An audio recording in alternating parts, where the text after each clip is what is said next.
So the second principle for resilient intimacy is attunement. And this is a huge one. And by the way, the order isn't in any particular order other than the way that I just felt like presenting it.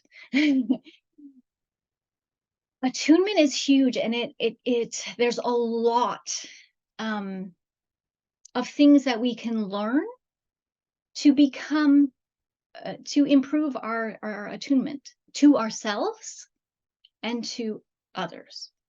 So this is a skill that can be learned. If we were not attuned to well by our primary caregivers growing up, it might not come naturally to us. We might not have gotten that wiring of how do we do that? What is that? What is that even? Like, I don't even know what that feels like, let alone how one would do that.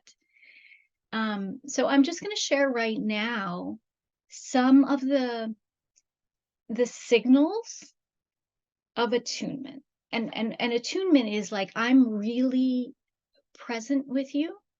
I'm aware of you. I'm aware of your state. I'm aware of your needs, and I'm responding.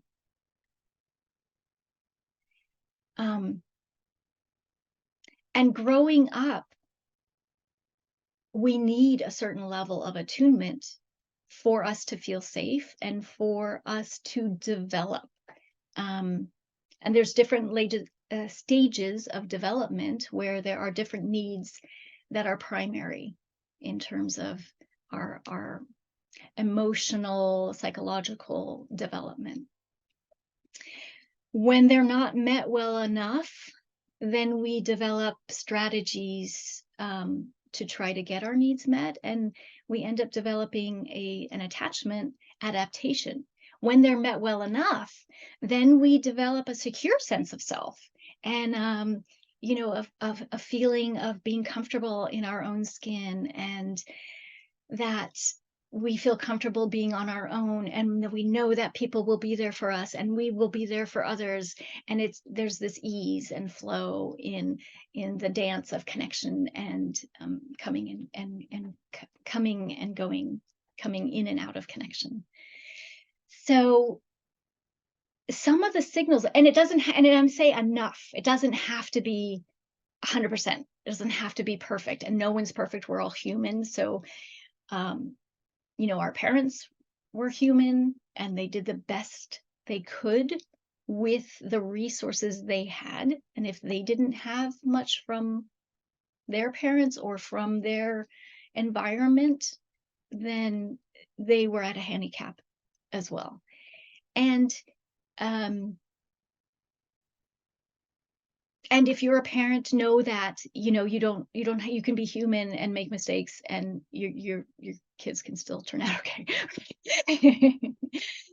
So some of the signals are a warmth in the eyes, in the gaze, a welcoming,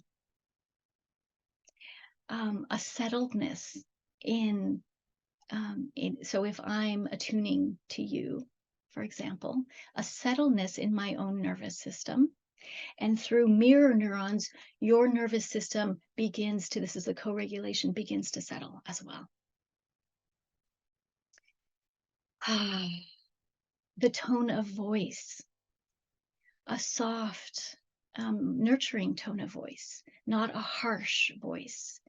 The volume, not loud or piercing. The tempo of speech, not too fast and shooting fire. And yeah, so not alarming, right? Settling.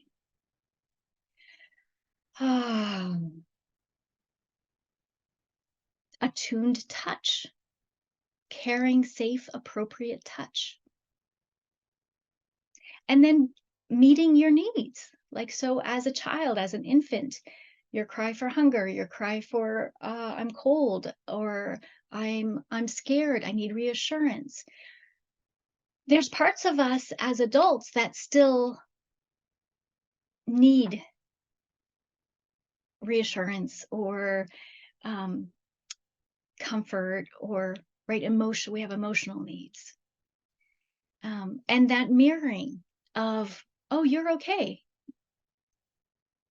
that non-judgmental acceptance.